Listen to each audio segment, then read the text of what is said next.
نبی پاک صلی اللہ علیہ وسلم نے ہمیں ایک دعا سکھلائی ہے کہ جو بھی بندہ اس دعا کو صبح کے وقت میں پڑھے گا تو اللہ تعالیٰ خود اس بندے کی پورے دن خود اس بندے کی جان کی مال کی حفاظت فرمائے گا. سبحان اللہ.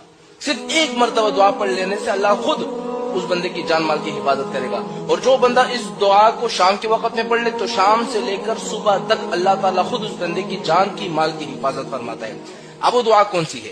اب میں آپ کو وہ دعا بتلاتا ہوں، لیکن اس دعا کو بتانے سے پہلے میں آپ کو ایک واقعہ سناتا ہوں اس دعا کے متعلق، تاکہ آپ کو یقین ہو جائے کہ کس طرح اس دعا میں طاقت ہے. ایک دفعہ حضرت ابو درداء رضی اللہ تعالی عنہ کے پاس ایک شخص آیا اور اس نے کہا کہ اے ابو درداء، تمہارا مکان جل گیا ہے. حضرت ابو درداء نے کہا کہ نہیں جلا. نہیں. دوسرا شخص آ گیا، اس نے کہا کہ ابو درداء تمہارا مکان جل گیا ہے. اس نے کہا کہ نہیں جلا. تیسرا شخص آیا اور تیسرے شخص نے آ کر کہا کہ ابو درداء، آگ جل رہی تھی لیکن جیسے ہی تمہارے گھر کے پاس آگ پہنچی تو وہ آگ خود بخود بجھ گئی. حضرت ابو درداء رضی اللہ تعالی عنہ نے کہا کہ میں جانتا تھا کہ ایسا ہی ہوگا. اب لوگ حیران ہو گئے کہ آپ کو کس سے پتا؟ آپ غیب کا علم جانتے ہیں کیا؟ کہ آپ اللہ ہے جو آپ سب کچھ جانتے ہیں؟ کہا کہ نہیں، میں جانتا تھا کہ میرے مکان کو کچھ بھی نہیں ہو سکتا. کیوں؟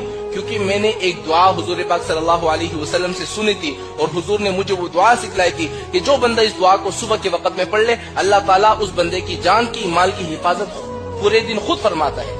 اب وہ دعا کون سی ہے؟ تو میں آپ لوگوں سے کہتا ہوں، اگر آپ لوگوں کے مکان ہے، آپ لوگوں کی دکان ہے، کاروبار ہے، آپ چاہتے ہیں کہ یار ہمارے کاروبار محفوظ ہو جائے، پورے دن جان مال کی حفاظت ہو جائے، تو اس دعا کو صبح کے وقت میں ایک دفعہ پڑھ لو. پورا دن تمہارے دکان کی، مال کی، دولت کی